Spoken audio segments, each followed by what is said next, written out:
Assalamualaikum warahmatullahi wabarakatuh.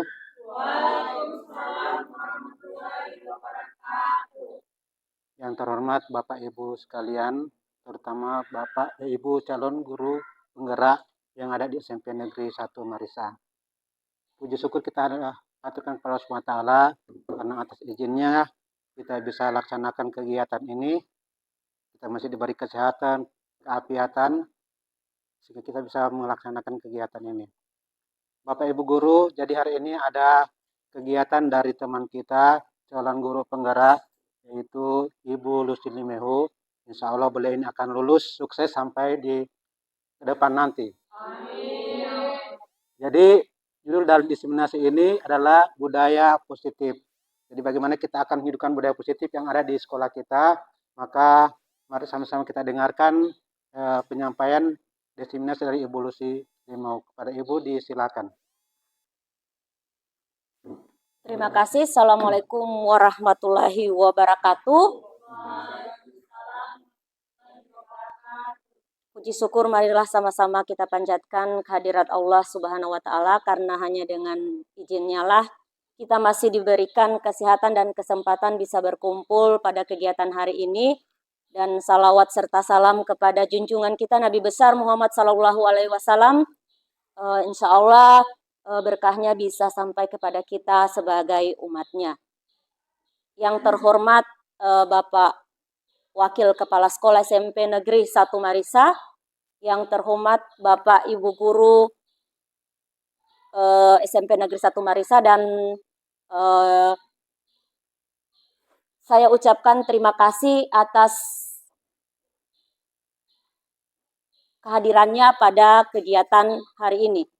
Nah, teman-teman semua, hari ini saya akan melakukan diseminasi tentang budaya positif. Nah, ini saya lakukan untuk pemenuhan tugas aksi nyata saya. Budaya positif itu, jadi budaya positif di sekolah, yaitu nilai-nilai dan kebiasaan di sekolah yang berpihak pada murid agar mereka dapat berkembang menjadi pribadi yang kritis, penuh hormat, dan bertanggung jawab. Jadi ini adalah budaya positif. Kemudian implementasi budaya positif ini itu dapat diimplementasikan atau dapat diterapkan melalui disiplin positif, memahami motivasi dari anak tersebut, kemudian memahami kebutuhan dasar anak, kemudian bagaimana posisi kontrol seorang guru, penerapan segitiga restitusi untuk memecahkan masalah, dan membuat keyakinan kelas. Jadi ini materi yang tentang budaya positif. Ini ya, jadi ada 7 materi. Nah, sebelumnya yang pertama yang harus kita tahu perubahan paradigma belajar. Nah, sekarang Bapak Ibu saya berikan pemisalan, misalnya tangan kanan Bapak Ibu adalah Bapak Ibu sendiri, kemudian tangan kiri Bapak Ibu adalah seseorang atau teman, ya. Sekarang misalnya di tangan kanan Bapak Ibu berarti melambangkan diri Bapak Ibu kan? Kita taruh sebuah kertas atau ambil sebuah kertas, kemudian Bapak Ibu tuliskan, ya, Bapak Ibu tuliskan sebuah atau satu benda berharga yang paling berharga. Misalnya apa?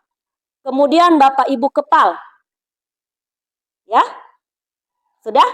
Nah, sekarang misalnya yang si B, teman Bapak Ibu ingin membuka, ya, ingin membuka tangan Bapak Ibu dengan segala daya dan upaya. Nah, kira-kira apa yang Bapak Ibu lakukan? Ya, menggenggam ya, tidak mau dibuka kan? Ya, berarti Bapak Ibu berpikiran bahwa ini adalah punya Bapak Ibu yang berharga, ya. Jadi Bapak Ibu tidak akan melepaskannya, ya. Jadi itu paradigma belajar yang harus kita ingat bahwa kontrolnya ada pada diri Bapak Ibu. Ya, karena Bapak Ibu berpikir itu adalah barang berharga Bapak Ibu, maka Bapak Ibu tidak akan mudah untuk melepaskannya. Nah, perubahan paradigma teori kontrol atau teori pilihan itu ini, ada berapa ini?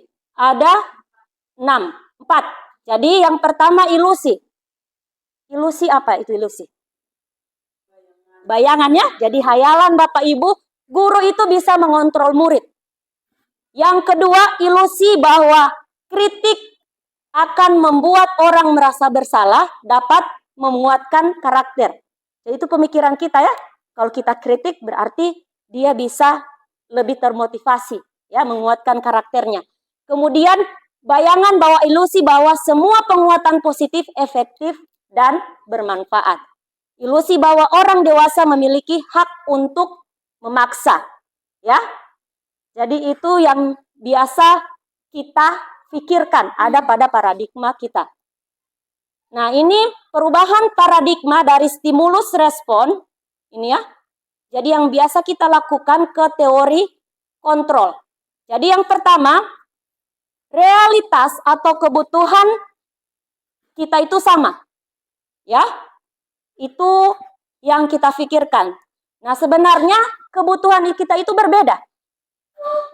Kemudian yang berikut, semua orang melihat hal yang sama. Sebenarnya setiap orang itu memiliki gambaran atau pendapat yang berbeda. Yang berikut, kita mencoba mengubah orang agar berpandangan sama dengan kita. Kita berusaha teori kontrolnya, kita berusaha memahami pandangan orang lain tentang dunia. Yang berikut, perilaku buruk dilihat sebagai suatu kesalahan. Nah, sebenarnya seseorang melakukan suatu kesalahan itu pasti ada tujuannya. Jadi nanti sebentar kita lihat itu di materi 5 kebutuhan dasar manusia. Yang berikut, orang lain bisa mengontrol saya. Nah, tadi kan sudah kita praktekkan, ternyata hanya kita yang bisa mengontrol diri kita sendiri. Saya bisa mengontrol orang lain. Kita tidak bisa, Anda tidak bisa mengontrol orang lain. Pemaksaan ada pada saat bujukan gagal. Kolaborasi dan konsensus menciptakan pilihan-pilihan baru. Model berpikirnya yaitu menang atau kalah. Model berpikir untuk teori kontrol itu adalah menang-menang. Ya, jadi ini perubahan paradigma dari perubahan pemikiran dari stimulus respon yang biasa kita tahu ke teori kontrol atau teori pilihan. Jadi itu Bapak Ibu ya. Nah, yang berikut materi kedua, disiplin positif. Coba Bapak Ibu ada yang bisa menyampaikan pendapatnya atau bisa menyampaikan disiplin itu yang bagaimana?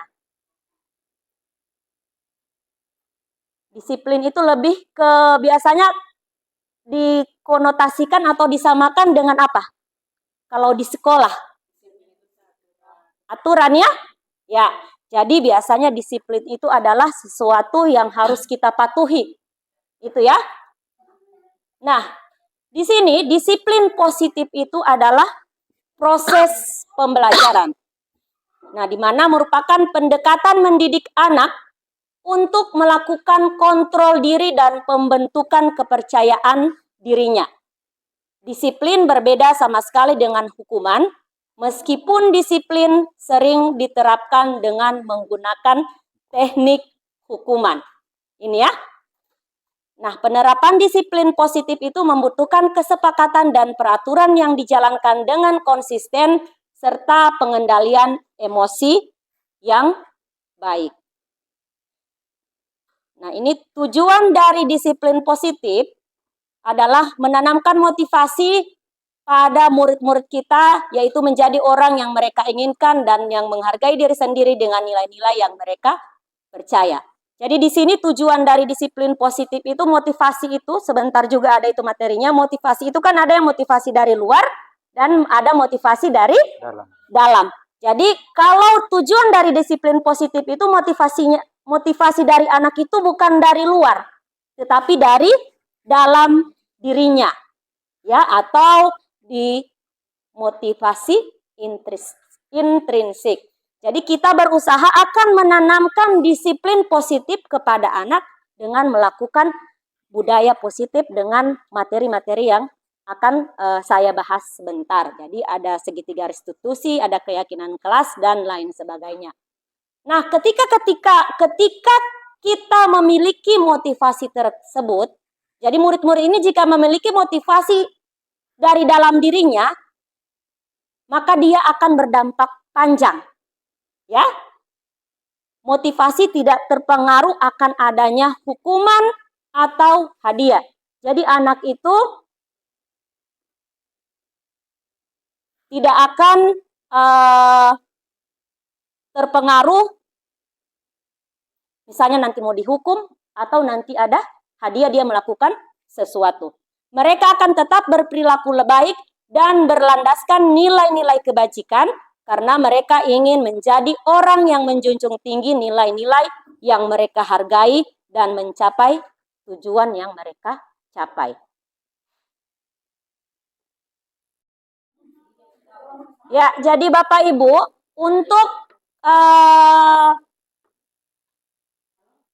tadi disiplin positif yang diharapkan itu anak-anak itu memiliki nilai kebajikan, ya. Nah, nilai-nilai kebajikan universal itu apa? Ini adalah sifat-sifat positif manusia yang merupakan tujuan mulia yang ingin dicapai oleh setiap individu.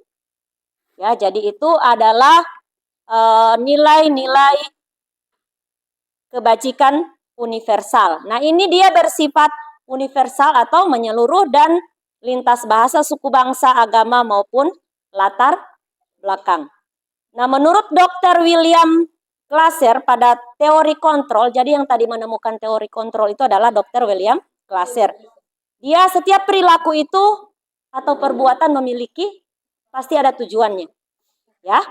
Yang berikut, dengan mengaitkan nilai-nilai kebajikan yang diyakini seseorang, maka motivasi intrinsiknya akan terbangun sehingga menggerakkan motivasi dari dalam diri untuk dapat mencapai tujuan mulia yang diinginkan. Ini menurut Diane Gosan.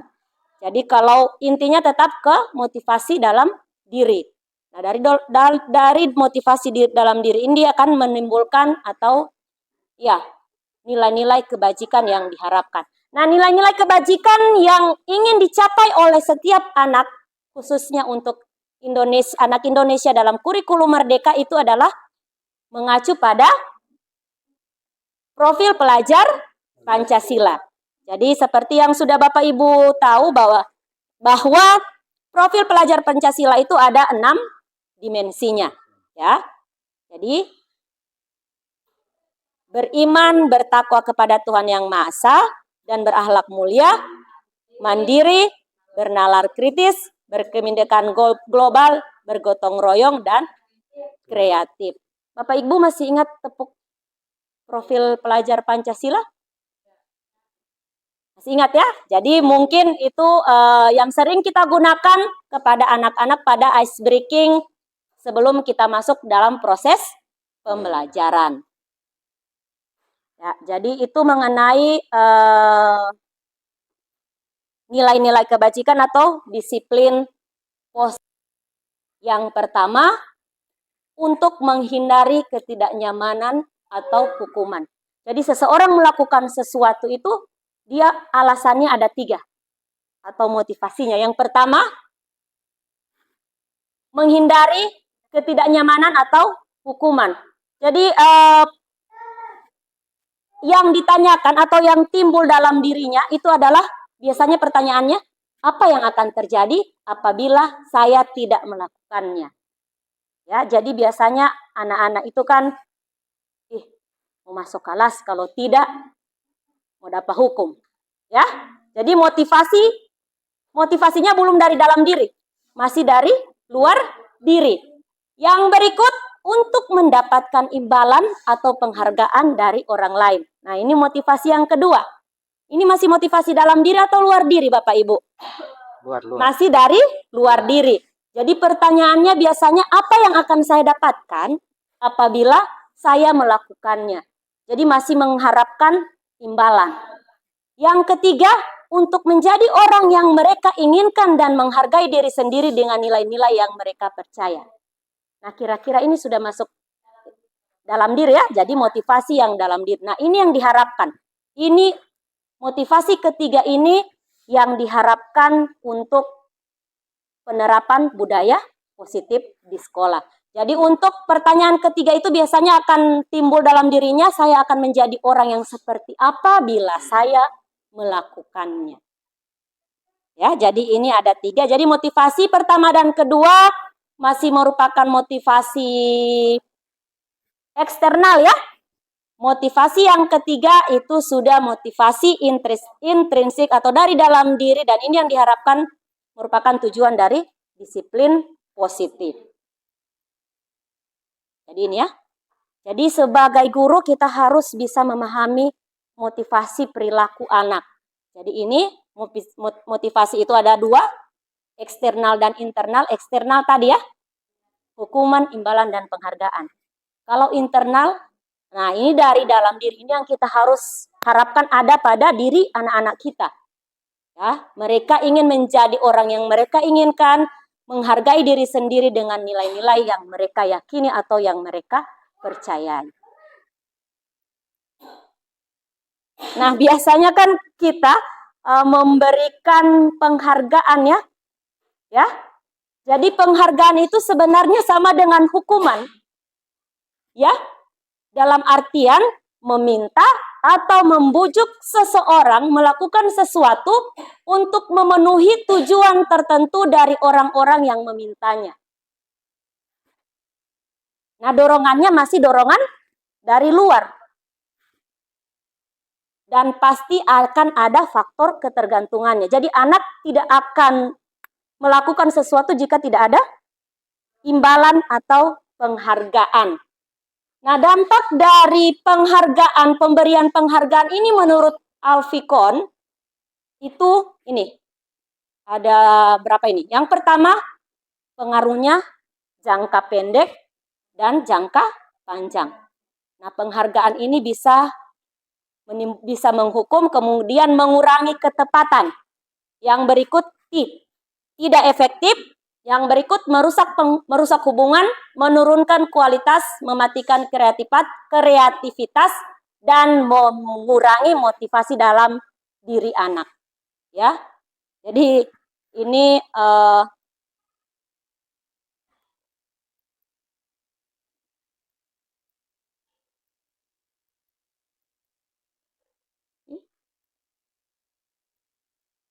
kita lewat.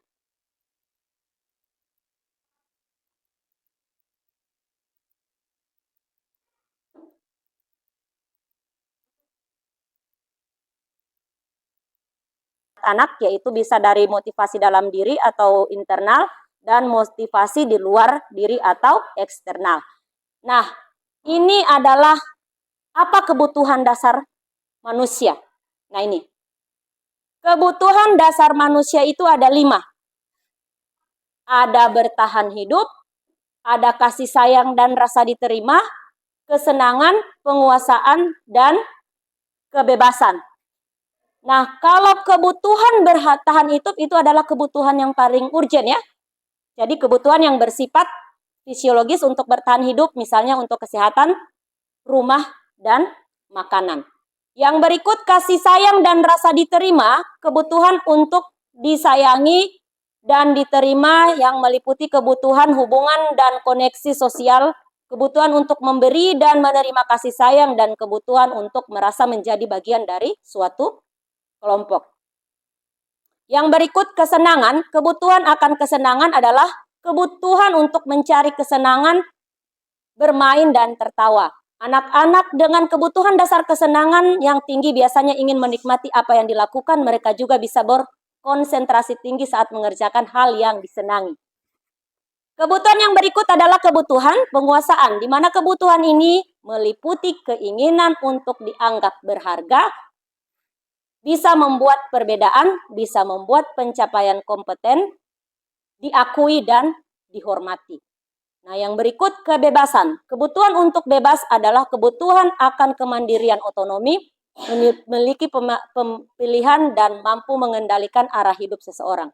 Anak-anak dengan kebutuhan kebebasan yang tinggi menginginkan pilihan mereka perlu banyak bergerak, suka mencoba-coba, tidak terlalu terpengaruh oleh orang lain, disenangi dan senang mencoba hal yang baru dan menarik.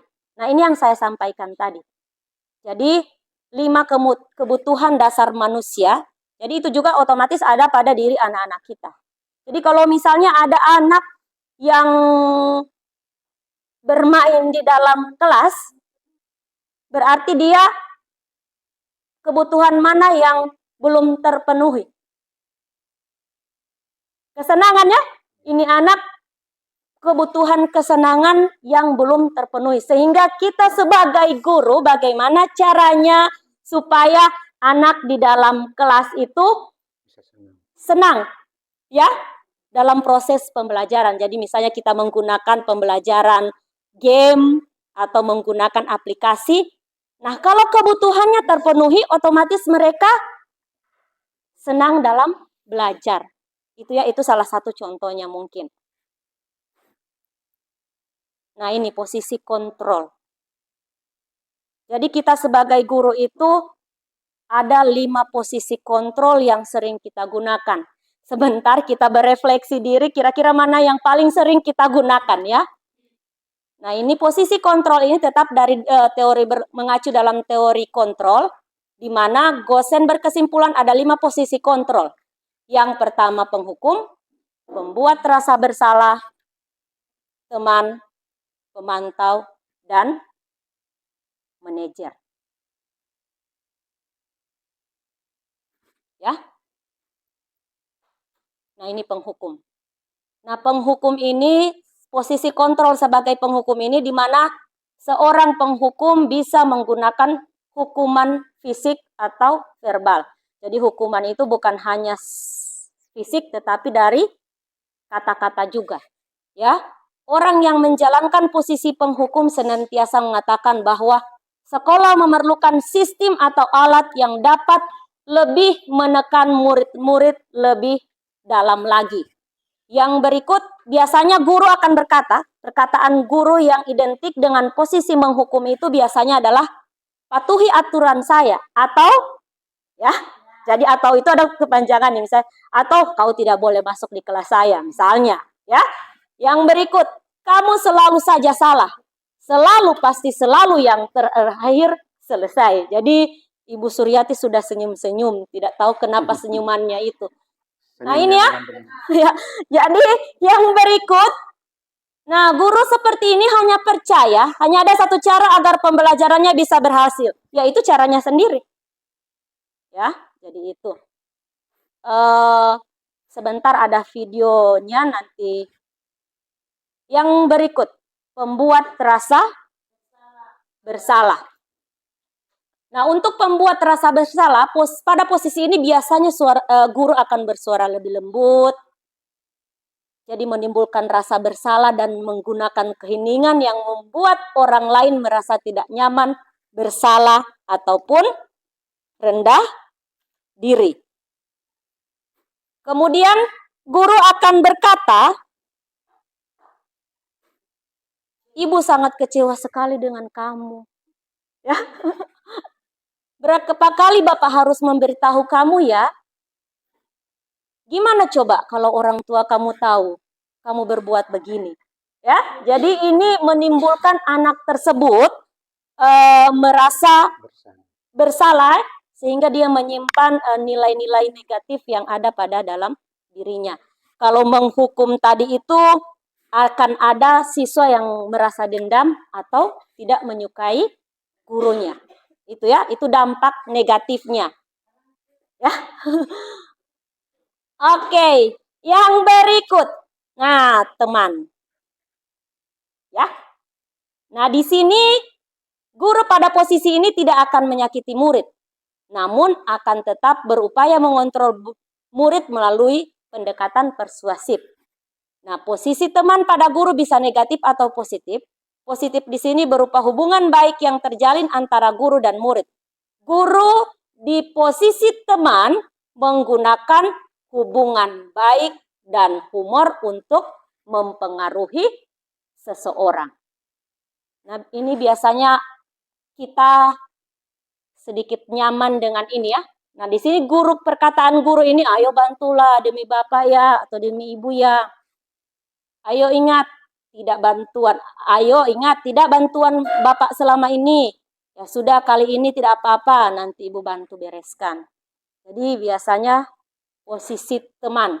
Nah, hal negatif dari posisi teman ini adalah bila suatu saat guru tersebut tidak ada atau tidak membantu muridnya, maka dia akan berkecewa dan akan berkata, saya pikir Bapak atau Ibu ini adalah teman saya.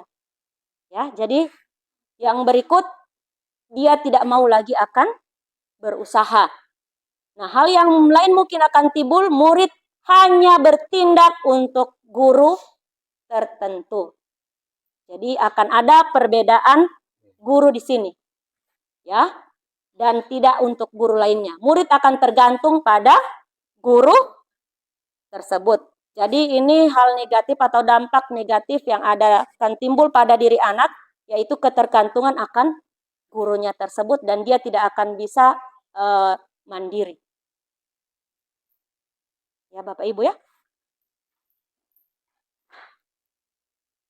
Posisi yang keempat ya, posisi pemantau. Posisi kontrol sebagai pemantau di sini berarti mengawasi. Nah, jadi pada saat kita mengawasi, kita bertanggung jawab atas perilaku orang-orang yang kita awasi. Posisi pemantau berdasarkan pada peraturan-peraturan dan konsekuensi. Dengan menggunakan sanksi atau konsekuensi, kita dapat memisahkan hubungan pribadi kita dengan murid sebagai seseorang yang menjalankan posisi pemantau. Jadi memantau. Nah, di sini biasanya perkataan yang sering dikatakan oleh guru adalah, coba kau masih ingat peraturannya apa? Apa yang telah kamu lakukan? Sanksi atau konsekuensinya bagaimana? Nah, seorang pemantau sangat mengandalkan penghitungan atau data. Jadi ada checklist, oh kau tidak masuk berapa kali. Ya. Jadi kalau kau tidak masuk berapa kali, konsekuensinya apa? Ya. Nah, di sini data yang dapat digunakan sebagai bukti atas perilaku seseorang. Posisi ini akan menggunakan stiker, slip catatan, daftar cek. Posisi pemantau sendiri berawal dari teori stimulus respon yang menunjukkan tanggung jawab guru dalam mengontrol murid. Jadi di sini dampak negatifnya itu tidak sepenuhnya motivasinya berasal dari dalam diri ya. Jadi masih dari luar. Jadi murid akan menghitung konsekuensi atau hadiah tanpa memaknai sepenuhnya nilai-nilai kebajikan yang seharusnya ada dari dalam dirinya. Ya. Yang terakhir, manajer. Nah, di sini posisi di mana guru berbuat sesuatu bersama dengan murid, mempersilakan murid mempertanggungjawabkan perilakunya, mendukung murid agar dapat menemukan solusi atas permasalahannya sendiri. Di posisi manajer, murid diajak untuk menganalisis kebutuhan dirinya maupun kebutuhan orang lain. Di sini penekanan bukan pada kemampuan membuat konsekuensi, namun dapat berkolaborasi dengan murid bagaimana memperbaiki kesalahan yang ada. Nah, perkataan yang akan dikatakan guru, apa yang akan kita yakini? Jadi dikembalikan ke keyakinan kelas. Kemudian apa kamu meyakininya?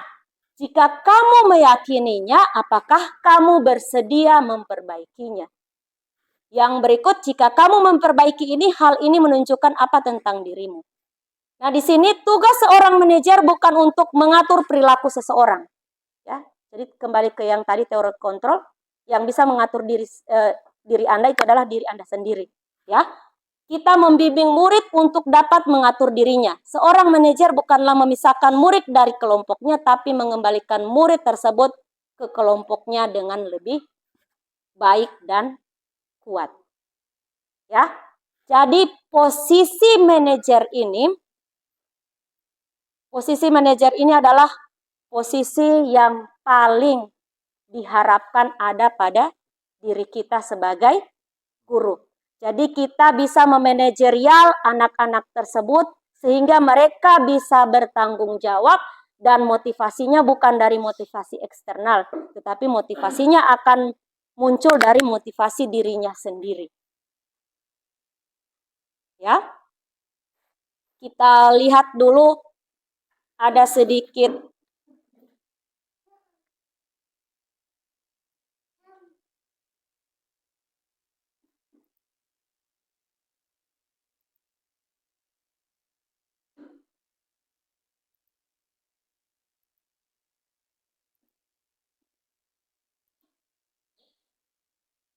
Nah, ini ada sedikit videonya. Posisi penghukum.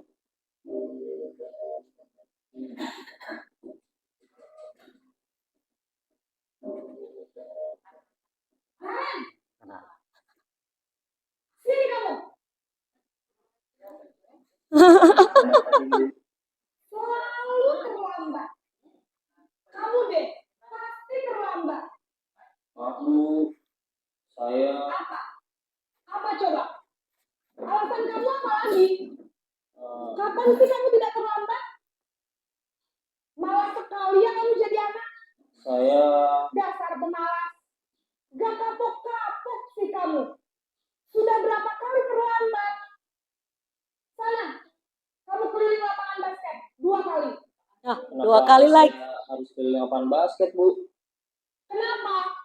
Kamu melawan ibu. Berani-beraninya jawab. Sudah terlambat, masih berani jawab pula. Sekarang, keliling lapangan basket 5 kali sekalian. Biar kapok. Dia tambah. Pergi sana ke lapangan basket. Posisi penghukum biasanya berbicara dengan Jadi hukum adalah itu posisi penghukum ya. Naren.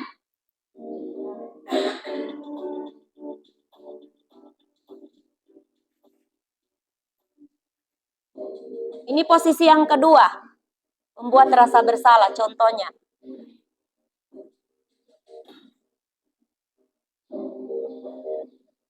Naren. Aduh. Selamat pagi Bu. Naren. Kamu kenapa terlambat lagi, nak? Ya Tuhan, Naren. Kamu senang ya bikin ibu susah ya? Kalau kamu terlambat lagi, nanti ibu yang ditegur bapak kepala sekolah, nak. Jadi Bisa bersifat nggak ibu lembut. tidak bisa membina kamu? Duh, gimana ini? Maaf Bu. Duh, Gusti Naren. Kamu suka ya Gusti kalau lagi ibu ada di ditegur situ bapak ya. kepala sekolah? Terus, sekarang ibu harus tulis apa ini di buku absen? Ini kamu sudah sering terlambat loh. Ibu harus apa coba? Maaf Bu. Maaf sekali. Ya sudah, lain kali jangan bikin ibu susah lagi anak ya. Ibu tidak akan kuat lagi kalau kamu begini terus. Bisa jantungan kalau ibu tegur bapak kepala sekolah. Sana cepat kelas. Maaf ya Bu. Maaf sekali. Orang lain. Ini posisi yang ketiga ya. Posisi sebagai teman.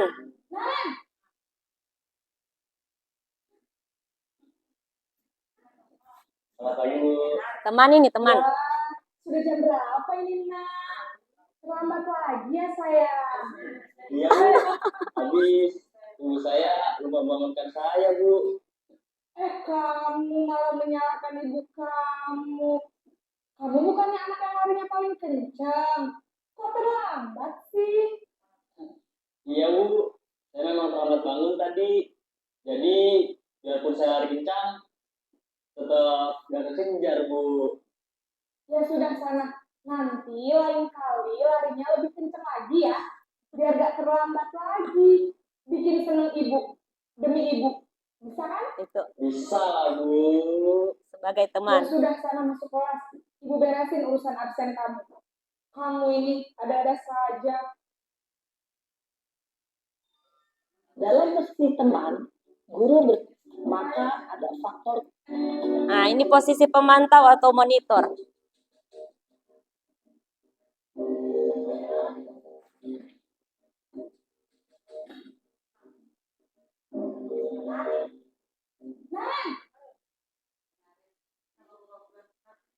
Selamat pagi, Bu. Naren, apa peraturan sekolah kita tentang jam berapa kita harus itu. masuk sekolah, nah? Kita harus di sekolah jam 7, Bu. Iya, betul. Sekarang sudah jam 7.20. Naren sudah tahu konsekuensinya jika terlambat hadir. Paham, Bu. Saya harus tinggal kelas pas jam istirahat selama 20 menit. Iya, benar. Konsekuensinya demikian. Jadi nanti jam 9.30 pas istirahat, kamu harus tinggal di kelas, kerjakan tugas tambahan untuk ketertinggalan kamu, ya? Baik, Bu. Posisi pemantau mengandalkan. Ini posisi yang terakhir. Ini yang harusnya dilakukan oleh seorang guru. Harus memiliki posisi kontrol. Naren, Kepala angin. Selamat pagi, Bu. selamat pagi, Naren. Maaf, Bu. Saya terlambat. Iya, sekolah masuknya jam 7, sekarang sudah jam 7.20. Jadi sekarang bagaimana ini, Naren? Maaf, Bu. Saya lupa setel alarm saya semalam. Baiklah, menurut kamu, keyakinan sekolah yang mana yang perlu kamu tingkatkan? Dikembalikan ke keyakinan kelas. Menghargai diri sendiri dan orang lain mungkin ya, Bu. Setuju. Jadi, apakah Naren meyakini prinsip saling menghormati tersebut? Iya, Bu. Saya meyakininya. Apakah Naren bersedia memperbaiki masalah keterlambatan ini? Bersedia, Bu. Bagaimana kamu akan perbaiki masalah keterlambatan ini? Saya akan coba untuk tidak lupa menyetel alarm saya, Bu. Baik, kalau Naren lupa menyetel alarm di rumah, ada orang yang kira-kira bisa bantu mengingatkan tidak? Ada, Bu. Kakak saya, Kak Emma. Ada lagi selain Kak Emma? Selain Kak Emma, ada ibu saya. Baik, jadi yang mengingatkan Naren adalah Kak Emma dan ibu kamu ya? Kira-kira akan mulai setel alarm kapan nih, Naren? Setelah pulang sekolah, akan segera saya lakukan. Baik, jadi Naren akan setel alarm untuk bangun besok pagi dan akan diingatkan oleh kakak dan ibunda Naren ya. Ada lagi yang mungkin perlu dilakukan, Naren? Agar tidak terlambat bangun lagi. Tidak ada, Bu. Baik, Naren. Terima kasih untuk kerjasama kamu. Sekarang kamu perlu kembali ke kelas untuk belajar. Baik, Bu. Terima kasih.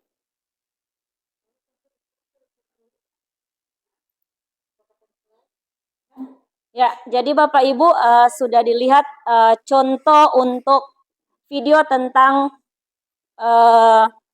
5 posisi kontrol guru ya.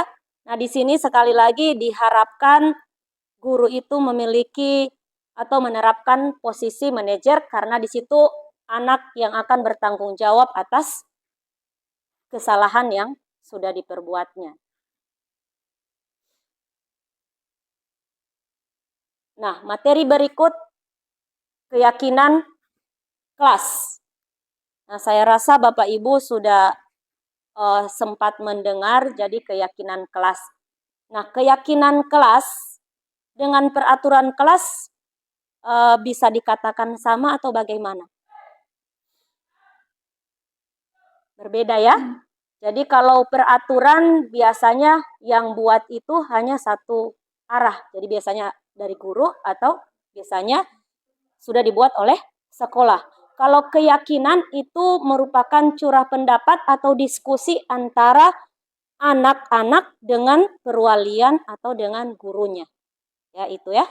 Nah, untuk keyakinan kelas ini dia adalah nilai-nilai kebajikan atau prinsip-prinsip universal yang disepakati bersama secara universal lepas dari latar belakang suku negara, bahasa maupun agama. Nah, ini keyakinan kelas itu dia bersifat abstrak daripada peraturan. Jadi itu tadi ya. Kemudian yang lebih rinci dan konkret. Jadi peraturan lebih rinci dan konkret. Kemudian keyakinan kelas pernyataannya adalah yang umum. Yang berikut, pernyataan keyakinan kelas senantiasa dibuat dalam bentuk positif. Jadi untuk keyakinan kelas dia kalimatnya adalah positif. Jadi misalnya tidak boleh makan di kelas. Itu peraturan ya. Jadi kalau kita buat dalam keyakinan kelas berarti kita harus buat dalam bentuk positif. Ya. Yang berikut, keyakinan kelas hendaknya tidak terlalu banyak sehingga mudah diingat dan dipahami. Yang berikut, semua warga kelas sebaiknya ikut berkontribusi dalam membuat keyakinan kelas lewat curah pendapat itu tadi. Dan yang berikut, keyakinan kelas sebaiknya sesuatu yang dapat diterapkan di lingkungan tersebut. Jadi yang bisa diterapkan di dalam kelas kita. Yang terakhir, keyakinan kelas itu harus ditinjau dari waktu ke waktu. Jadi secara berkala harus ditinjau. Nah, ini contoh keyakinan kelas. Misalnya, kecil ya.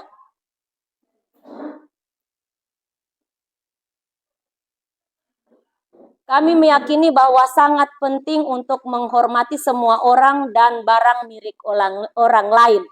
Jadi nilai kebajikan yang diharapkan timbul di sini adalah saling menghormati. Yang berikut, kami meyakini bahwa sangat penting untuk mengerjakan segala pekerjaan atau mengikuti kegiatan yang telah ditugaskan. Jadi ini kalau biasanya kita buat, semua siswa harus mengerjakan tugas, ya. Jadi ini dia keyakinan yang nilai kebajikan yang diinginkan adalah bekerja. Yang misalnya yang berikut, kami meyakini bahwa sangat penting untuk merasa diterima pada suatu kelompok dan saling peduli dengan yang lain. Jadi tidak mengganggu teman. Ya. Jadi biasanya tidak mengganggu teman berarti dia harus saling peduli. Itu ya. Jadi selalu bersikap positif, senantiasa menjadi diri terbaik, percaya dan saling menghormati orang lain serta barang miliknya. Jadi itu kalimat-kalimat positif untuk keyakinan kelas. Berkomitmen terhadap setiap tugas. Yang berikut, senantiasa saling membantu. Jadi itu contoh-contoh keyakinan kelas. Nah, ini biasanya yang sudah ditempelkan di kelas. Jadi bagusnya bisa ditempelkan di kelas supaya anak-anak bisa lihat dan kalau misalnya berbuat melanggar berarti bisa mereka melihat kembali keyakinan kelas apa yang mereka tidak patuhi. Seperti itu. Nah, yang terakhir yaitu tentang segitiga restitusi.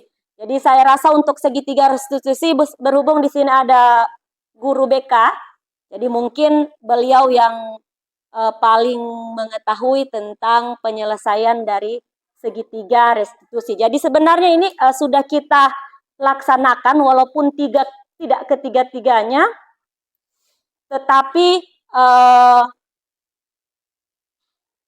sebenarnya sudah dilaksanakan. Nah, di sini segitiga restitusi merupakan penerapan dari tadi posisi kontrol sebagai manajer dalam menyelesaikan masalah. Jadi dia mengacu pada segitiga restitusi. Nah, tahap-tahapannya segitiga berarti ada 3 sisi. Yang pertama menstabilkan identitas, yang kedua validasi tindakan yang salah, dan yang ketiga kembali menanyakan keyakinan. Nah, dengan menerapkan segitiga restitusi ini dia dapat menghasilkan siswa yang mandiri dan bertanggung jawab sesuai dengan profil pelajar Pancasila. Jadi ini segitiga restitusi, menstabilkan identitas, validasi, dan menanyakan keyakinan. Nah, untuk menstabilkan identitas, Nah, ini bagian dasar dari segitiga bertujuan untuk mengubah identitas anak dari yang sebelumnya gagal. Jadi karena dia melakukan kesalahan berarti dia sudah merasa gagal ya. Nah, kita stabilkan dia menjadi orang yang sukses atau orang iya. Nah, anak yang melanggar peraturan karena sedang mencari perhatian adalah anak yang sedang mengalami kegagalan. Dia mencoba untuk memenuhi kebutuhan dasarnya namun ada benturan. Kalau kita mengkritik dia, maka kita akan tetap membuatnya dalam posisi gagal. Kalau kita ingin dia menjadi reflektif, maka kita harus meyakinkan si anak dengan cara mengatakan kalimat-kalimat berikut. Jadi ini ada kalimat-kalimat, contoh-contoh kalimat yang untuk menstabilkan identitas anak. Jadi tidak boleh langsung, kenapa ada bebek yang begitu? Nah, jadi kalau untuk menstabilkan identitas, jadi misalnya melakukan, jadi kita stabilkan dulu dia. Misalnya, ya nak, semua orang pasti pernah melakukan kesalahan. Tetapi di sini saya tidak mencari kesalahan kalian, tetapi misalnya kita akan mencari solusi dari permasalahan tersebut. Jadi berbuat salah itu tidak apa-apa. Tidak ada manusia yang sempurna. Saya juga pernah melakukan kesalahan seperti itu. Kita bisa menyelesaikannya. Kamu berhak merasa begitu. Apakah kamu sedang menjadi teman yang baik buat dirimu sendiri? Itu kita stabilkan dulu dia. Yang berikut, kita validasi tindakan yang salah. Menurut teori kontrol, semua tindakan manusia, baik atau buruk, pasti memiliki maksud dan tujuan tertentu.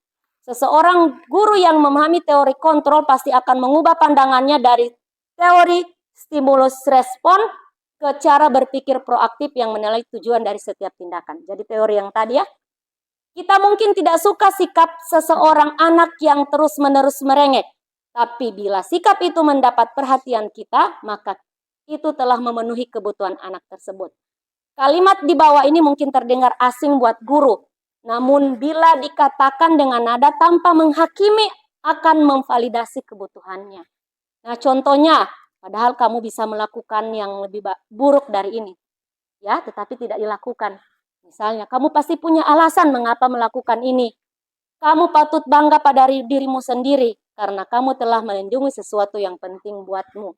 Kamu boleh mempertahankan sikap itu, tapi kamu harus menambahkan sikap yang baru. Jadi itu ya, sisi yang kedua dari segitiga restitusi.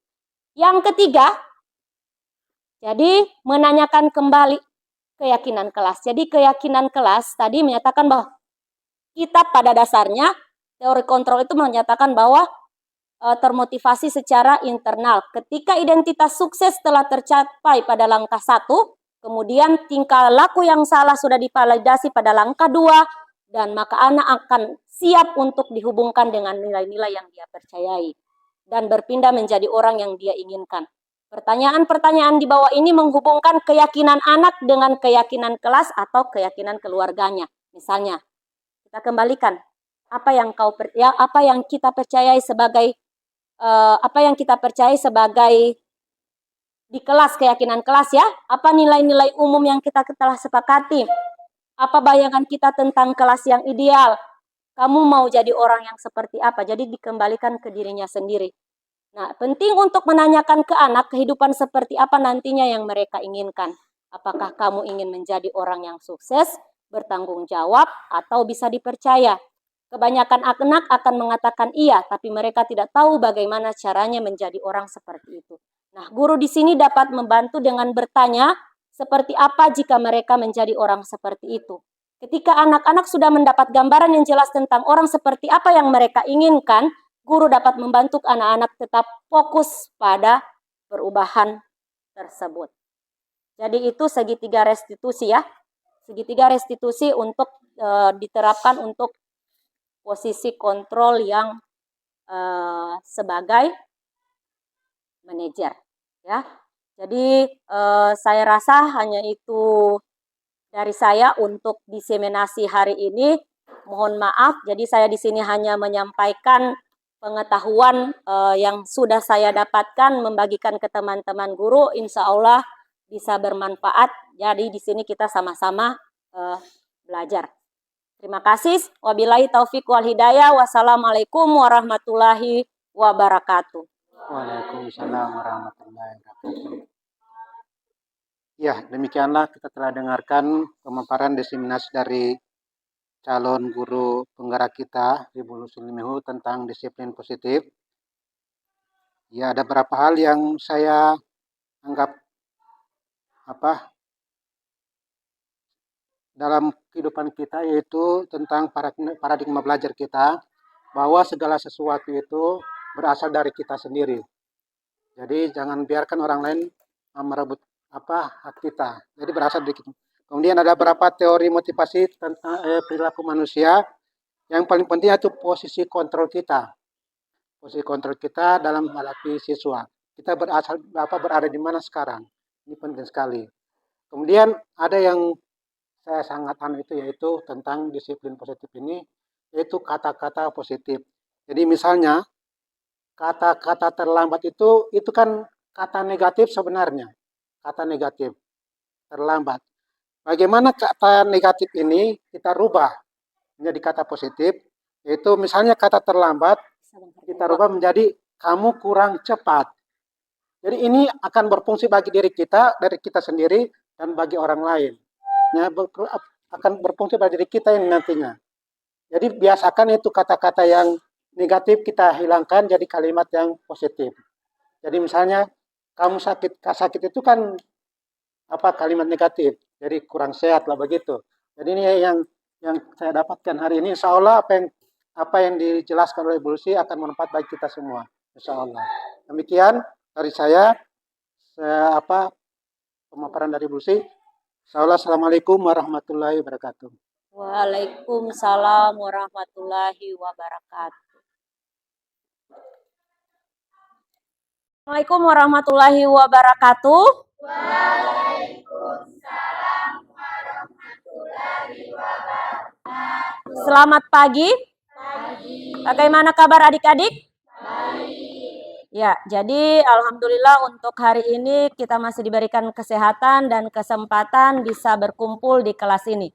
Ya, jadi hari ini kita akan menyepakati bersama, menyusun bersama keyakinan kelas. Ya. Nah, sebelumnya saya mau cek dulu apakah kalian sudah fokus atau tidak. Ya, kita pakai tepuk ya. Jadi kalau saya sebut tepuk pagi, satu kali menepuknya.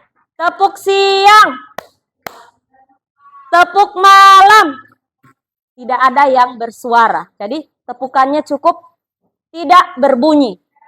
Ya? Bisa? Sudah siap?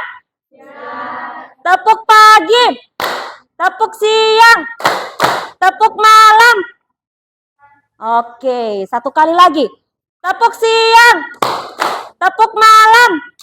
Ada yang belum fokus. Tadi karena bersusun mungkin sudah fokus ya. Satu kali lagi. Tepuk pagi, malam. Iya, Fuad. Satu kali lagi. Tepuk pagi, tepuk siang, tepuk malam. Iya, oke. Tepuk tangan dulu untuk kita semua. Nah, sebelumnya pasti kalian sudah pernah dengar tata tertib kelas atau peraturan kelas. Tahu ya? Nah, kalau yang kita buat sekarang itu adalah keyakinan kelas. Nah, apa perbedaan antara tata tertib atau peraturan dengan keyakinan? Kalau tata tertib itu biasanya dibuat oleh satu pihak, dari guru atau dari sekolah. Ya. Kalau keyakinan kelas, ini yang akan kita buat sebentar. Kita akan berdiskusi bersama. Ya, kalian yang akan menyampaikan apa yang kalian inginkan atau kelas bagaimana yang kalian inginkan. Ya? Bisa ya? Jadi itu perbedaan tata tertib peraturan dan keyakinan kelas. Jadi karena kalian yang buat, kita buat bersama, kita sepakati bersama, maka kalian bertanggung jawab untuk melaksanakannya. Bisa? Ya, jadi itu ya, itu perbedaan antara peraturan dan keyakinan kelas. Oke, sekarang Ini setelah kalian sepakati, kemudian kita dapatkan keyakinan kelas, ini akan kita tempelkan di dinding kelas kalian supaya kalian bisa mengingat dan melaksanakannya. Ya. Sekarang saya bagikan sticky note. Nah, di sini di sticky note ini kalian akan tuliskan kelas bagaimana yang kalian inginkan. Ya. Silakan menuliskannya 1 orang maksimal, 2 pernyataan yang kalian mau sampaikan untuk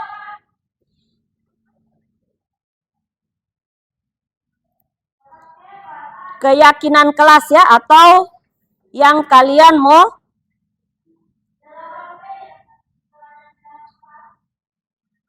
coba buka dulu nih. Ibu petangan.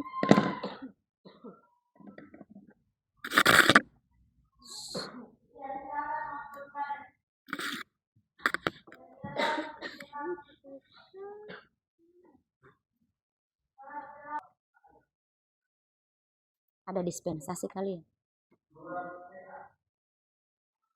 Ya, jadi saya bagi sticky note-nya, silakan kalian tuliskan apa kelas impian kalian atau apa yang kalian inginkan ada di dalam kelas kalian, maksudnya dilaksanakan. Yang dilaksanakan di kelas kalian.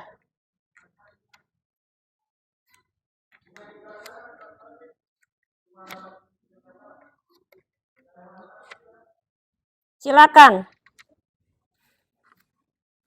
Jadi misalnya kalian menginginkan kelas yang bersih. Itu contohnya ya. Mau dituliskan lagi tidak apa-apa. Tapi silakan cari lagi. Pasti kalian punya impian atau inginkan kelas yang bagaimana. Jadi maksimal 2. Jadi kalau maksimal 2 berarti 1 bisa, 2 juga bisa. Silakan. Kemudian yang sudah selesai. Yang sudah selesai maju langsung ditempelkan di sini.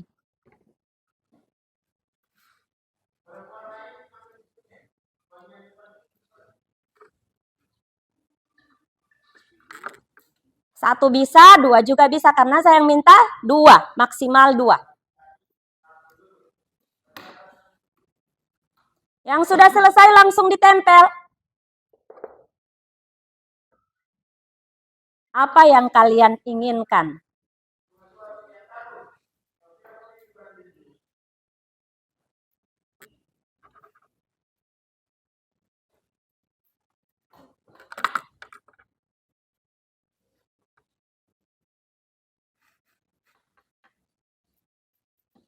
Jadi 1 bisa, yang sudah silakan tempel.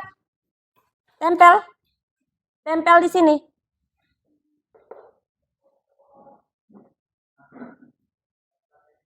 Disusun rapi.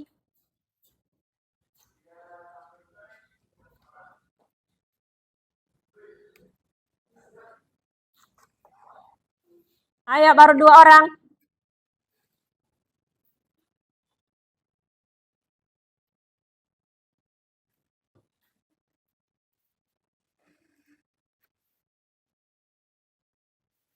Tempel saja ya, oke.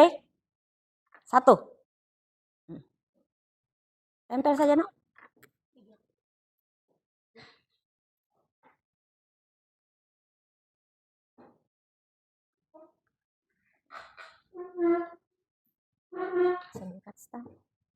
Ayo tempel. Oke. Silakan, disusun rapi-rapi. Ayo. Tempel saja, biar bos satu tidak apa-apa.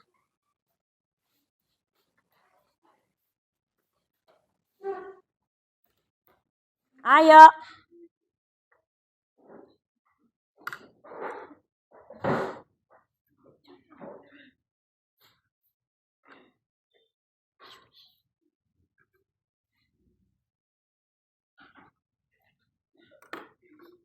Ayo.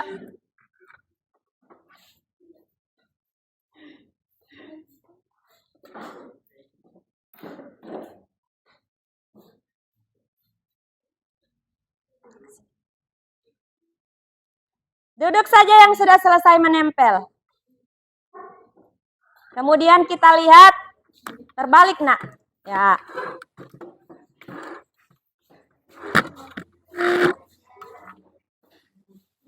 Oh, oke.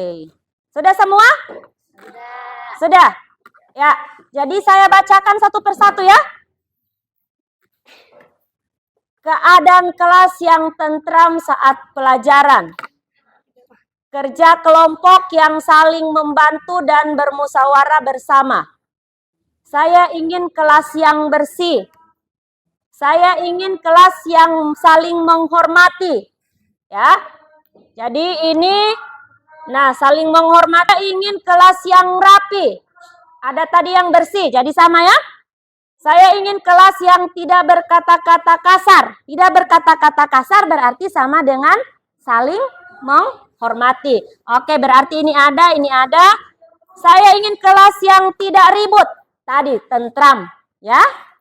Saya ingin kelas yang bersih. Berarti ini juga sudah ada ya. Saya ingin yang kelas yang rapi dan bersih. Oke, sudah tercakup di dua ini. Ya. Kelas dalam keadaan ya, diam. Jadi sama dengan nyaman tadi dan tentram. Merasa nyaman saat belajar. Oke, kelas bersih. Merasa nyaman ketika belajar. Saya ingin kelas yang rapi. Oke, jadi ini sudah ada. Ini ada. Ini ada. Ini ada. Oke, tidak berkata-kata kasar ya. Mana tadi? Saling menghormati. Saya ingin kelas yang bersih. Saya ingin kelas yang bersih. Tidak boleh buang sampah. Sama ya dengan kelas yang bersih. Oke, saya ingin. Jadi ini ada, ini ada, ini ada. Saya ingin teman tidak ribut. Jadi sama dengan tadi, saling menghargai. Oke, sama. Kelas yang bersih. Saya ingin kelas yang bersih dan rapi. Saya suka menyapu dan membersihkan kelas.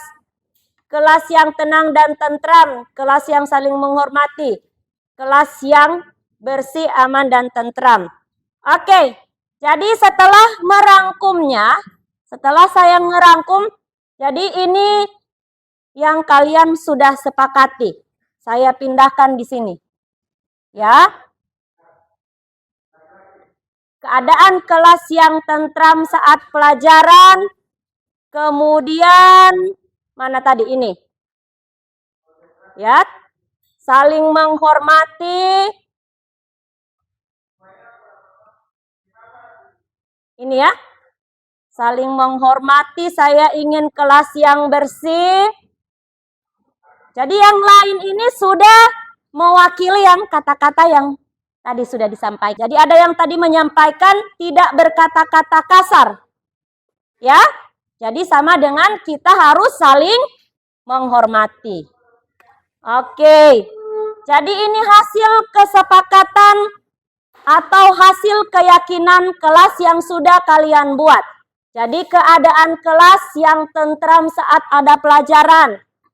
Kerja kelompok dan saling membantu. Jadi saling membantu ya. Kemudian saya ingin kelas yang bersih. Saya ingin kelas yang menghormati. Jadi saling menghormati. Saya ingin kelas yang saya ingin teman saya tidak berkata-kata kasar dalam kelas. Jadi itu yang terwakili dengan beberapa poin yang tadi sudah sampaikan, ya. Oke, setelah ini karena ini adalah kesepakatan kelas kalian, ya. Jadi silakan kita buat, kita sahkan, ya. Cara pengesahannya silakan maju satu-satu, tanda tangan, kemudian tulis nama kecilnya saja. Misalnya Aklia, ya. Misalnya siapa dulu? Citra, tak usah panjang-panjang, misalnya Lestari. Silakan ayo maju dari sini, Aklia. Ya. Maju. Dua orang. Oke. Oke, ditulis saja. Silakan, silakan. Tanda tangan baru.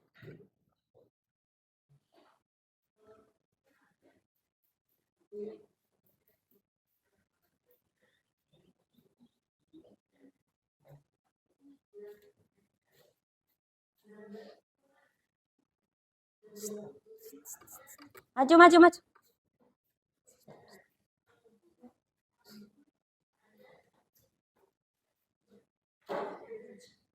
Ayo, ayo. Fuad dan Afik.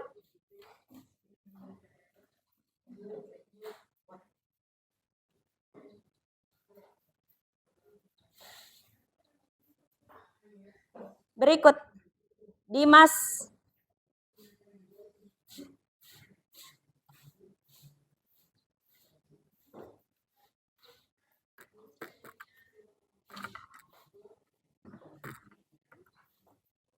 Yang sudah selesai silakan duduk, ayo gantian. Kalian sudah menyepakati keyakinan kelas yang kita buat bersama.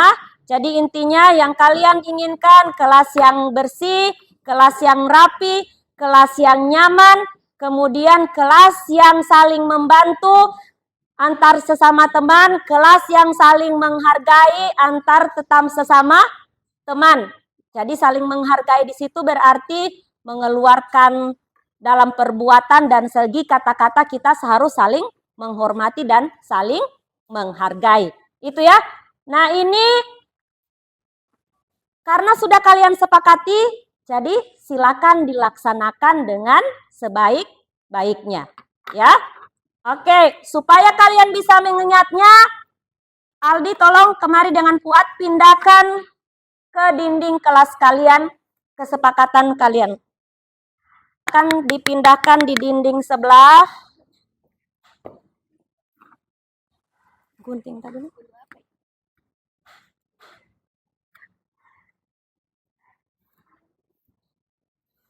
Oke, boleh.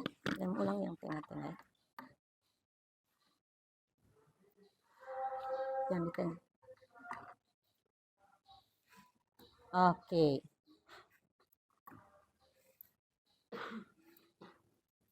Ya, sudah anak-anak ya? Sudah ya? Sudah ya? Jadi itu keyakinan kelas kalian, insya Allah mudah-mudahan bisa kalian laksanakan dengan baik. Jadi jangan dilupakan, ini nilai-nilai kebajikan yang harus kalian tanamkan di dalam diri kalian. Jadi kelas dalam keadaan bersih berarti piket kelas di atas. Oke? Bisa? Tepuk semangat dulu ya. Ya?